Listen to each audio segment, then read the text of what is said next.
For 45 years, I've been trapped on the weight loss roller coaster.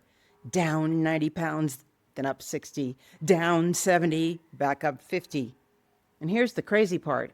Every time I get thinner, my arms and legs look bigger. So instead of celebrating, I'm horrified. I was blaming myself, thinking I'm weak and that I've ruined my body.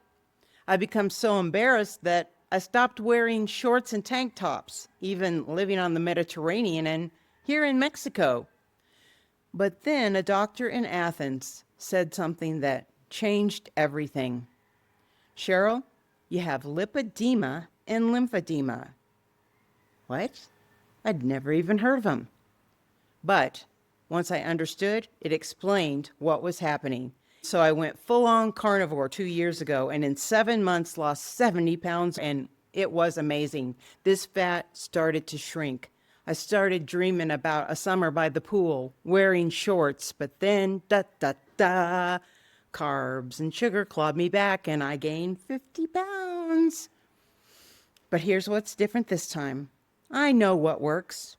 And even though I failed at carnivore the first time around, I know it's my secret weapon.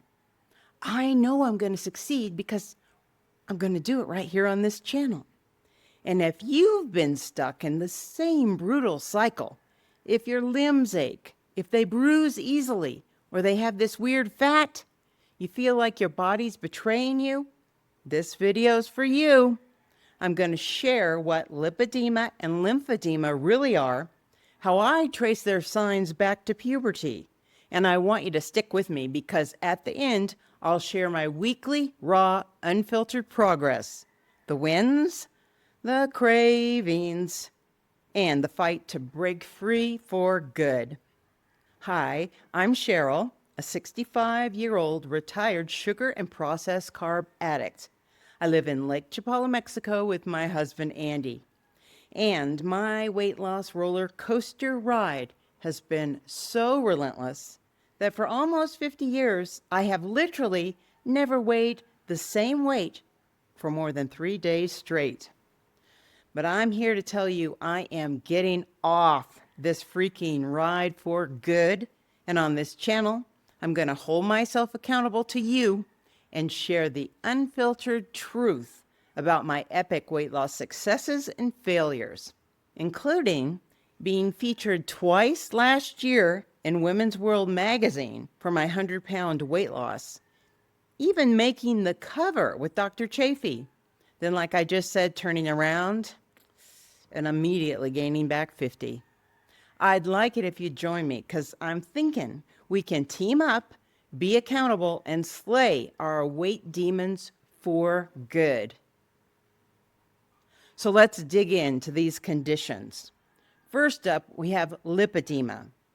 It's a barely understood disorder that almost exclusively affects women.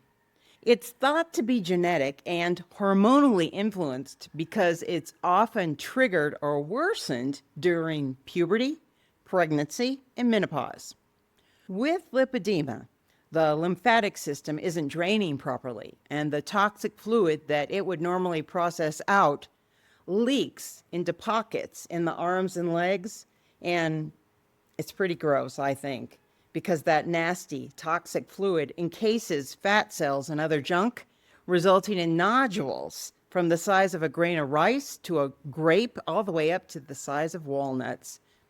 These pockets are painful and they bruise easily. If you've ever wanted to scream when they put a blood pressure cuff on your arm, you know what I mean. And if you have unusually thin skin like I do, you can actually see the distortion the nodules cause, and I'm going to show you that in just a minute. I always thought it was cellulite. I think that's what we were told. But you know what? We don't go around feeling up each other's fat pockets, so we don't understand that ours is dramatically different. And even worse, these nodules and toxic sludge, they won't go away with regular diet or exercise. When it comes to lipedema, it's usually labeled obesity and you're told to lose weight and you beat yourself up. But what's scary is that if it's untreated, You can end up in a wheelchair because it progresses and your legs can get so large you can't walk. On the other hand, lymphedema shows up in both women and men. It results from one of two things: malformation at birth or damage to the lymphatic vessels or nodes. Both cause drainage issues of fluid and swelling. But unlike with lipedema, lymphedema, the fluid doesn't leak out into the pockets and create nodules. It stays in the limb and the lymph system, so it's an even swelling. But that swelling is dangerous. And like I said, you're either born with it or there was some kind of damage done that caused it, like during surgery, radiation, an infection, trauma, or venous insufficiency. And when both conditions, like with me, are present, they compound each other. I had one of the telltale signs of lymphedema, and it showed up somewhere around age 50, and that's the cuffing starting at my ankles, especially my left. And like I said, it can start as early as puberty, and it can go undiagnosed like it did with me for decades. It was an accident that I was diagnosed 3 years ago in Athens because I had to go to the doctor because of these split fingers.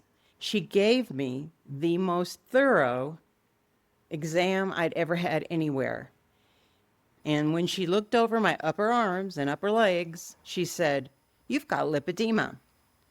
And she said the sign in my upper arms was the twists in fat that I thought were gravity and age related. She said, "No, those are real symptoms, red flag symptoms." Then she had me feel her upper arms and Andy's arms.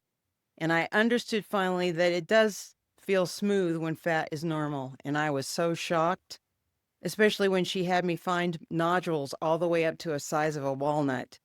It's in my upper arm and it's horrific. I'm still horrified. Then she moved on and saw my left ankle and pointed out the weird swelling that I was used to. I thought it was due to travel. And she said, "No, it's going to cuff. You have lymphedema, especially in your left calf, and it's going to fold down." And she said, I have to wear compression garments, get special massages to try to help drain the toxic sludge out manually because it's not going to do it on its own. She said I could jump on a rebounder or walk back and forth in a pool. And if I didn't do these things, I was going to end up in a wheelchair. And I left her office reeling. I started to research it so I could understand it because, like I said, I had never heard of it. I found a bunch of YouTube channels, and one has been incredibly helpful. I'll show the thumbnail here. Sturdy Woman. She's really good. Getting that diagnosis, it was a mix of grief and relief. Relief because I had answers to why my arms and legs weren't getting any smaller, why they were starting to look hideous and embarrassing. But I also felt grief for all the years that I had spent hating my body and blaming myself that I had ruined it from yo-yo dieting. And the 63-year-old woman, she was grieving because she learned she had been fighting an invisible, progressive disease since about age 13. The mysterious bruising that made people think I was clumsy, lipedema, it makes you bruise easily. The increasing pain and swelling over the years, lipedema progressing, and lymphedema coming in. Every piece of my lifelong puzzle suddenly made perfect sense. And once I knew what I was looking for, I could trace it back through my entire life like a detective solving a cold case. Looking back at photos, I can see when it showed up in puberty. Before puberty, I was called spider legs and I was teased about my skinny arms and legs. In this photo, which was taken when I got home from a horse show and I'm cleaning out the trailer at 13, you can see my arms are still skinny. But when we look at this other photo taken on the same day at the horse show, we see the size of my thighs are bigger than they should be when I only weighed 114 pounds. And that's because thighs are the first place it starts, and it had started at puberty. The next puzzle piece revealed itself in my early 30s. I was in law school, and I spent the summer losing weight. I went from 175 down to 135, eating mostly yogurt and doing an hour on the Stairmaster 7 days a week. But I was thrilled. I was smaller than I'd been in 5 years. But when I saw this photo, I was shocked at how much larger my calves were than my friend who weighed the same and was the same height. I decided it must have been because I had shown the horses all through my teenage years, and maybe I overdeveloped my calves and thighs and maybe did too much Stairmaster. Little did I know that my lipedema had progressed down my legs. The next indicator through photos was around age 50. I had again spent the summer getting ready for my stepdaughter's wedding. I worked out twice a day. I did water aerobics in the morning and step aerobics at night, and I was fit and I felt great and I was 50. But when we went to this course, I saw how puffy my ankles were around my ankle socks, and I thought, why the heck do I get puffy? It must be when I travel. Little did I know that I had developed lipedema, and even though the photo doesn't really show it clearly, it was there, especially in my left leg. Another sign was I treated myself to a massage for my 50th, and she said the weird fat in your breasts is growing down your upper arms. Oh my God, it was my first massage, and I was so horrified and embarrassed. I've never been back to a massage since. And we now know lipedema had shown up in my arms. Now that I know what I'm dealing with, I can finally fight it properly. Over the coming months, I'll be sharing everything I'm learning and trying, sticking to carnivore, wearing compression garments, and how I'm going to handle the hot season here in those compression garments, rebounding, and red light therapy. My goal, and I'm going to say it here, so I stick to it, is to have all of these things integrated into a routine by the end of the year. Now, it's important to remember that this isn't going to cure these conditions. They're chronic and progressive. But it's going to be about figuring out how to manage them and slow the progression. Now, it's time to shift to my weekly update on getting us out of the carb ditch that we have been in for 18 long months. And I have to say, in all transparency, this week, processed carb and sugar withdrawal has kicked our asses. I gave you my word last week that we'd stop eating snacks. No more Cheetos, no Doritos, no fake pork rinds. And we did it cold turkey on the day I said I would. That is a huge win. But even with drinking electrolytes, we felt sluggish. I had an upset stomach, so did Andy. We've slept horribly. The first day I was just in a funk, but by day 3, we were both in real depression. I had a low-grade headache every day, and the same with Andy. I'm keeping a daily detailed sugar and carb withdrawal journal, and I'm going to do a 30 or 45-day tracking video on how it ends up playing out, either day by day or week by week once we're on the other side. So subscribe, because you don't want to miss it.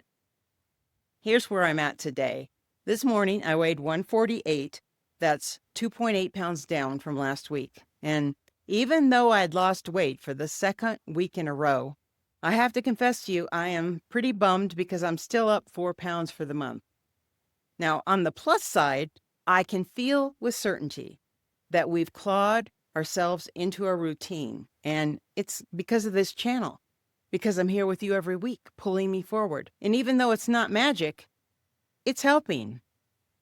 Food-wise, like I said, we're using the repetitive meal method.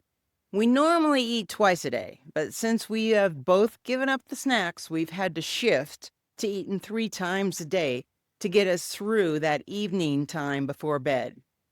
Our meal, it's the same every time right now. It's pre-made burger patties topped with ketchup and mayo, which I know is feeding my sugar gremlin, but I'm still at 15 total carbs a day. More importantly, it's keeping me from making worse choices like buying an entire cheesecake and eating it in 48 hours. And check out this video if you want to see why I think repetitive meals, they are the key to success for sugar and processed carb addicts like me.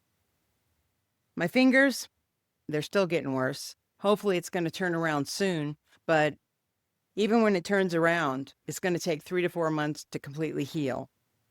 And again, the biggest win, this, hitting record, standing here, showing up, showering, makeup, it's helping. Next week, I'm digging into all the signs that my body was showing me that the inflammation from my diet was there, even though my annual physicals showed I was just fine.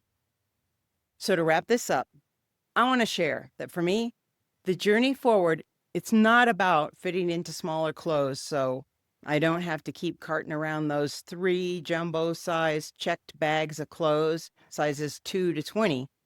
That does matter, but really, this channel is about finding freedom from food obsession, freedom from physical pain, and freedom from that voice in our heads that tells us we're failures every time we eat something that we know we shouldn't. If you've been doing everything right, but your body is still fighting you, especially if your arms and legs aren't getting smaller, check into lipedema and lymphadema, because you might just be fighting them like I was, and no one taught you or your doctor how to recognize it. And let me know in the comments if this resonated with you, or if you've been diagnosed with either condition, because I want to build a community for women like us who've been silently struggling with this. And I want to thank you for tuning in. I invite you to join me on this journey off the weight loss roller coaster forever. I truly believe together we can succeed, one day at a time, one meal at a time. See you next week. And if you want to learn more about my journey, watch this video next.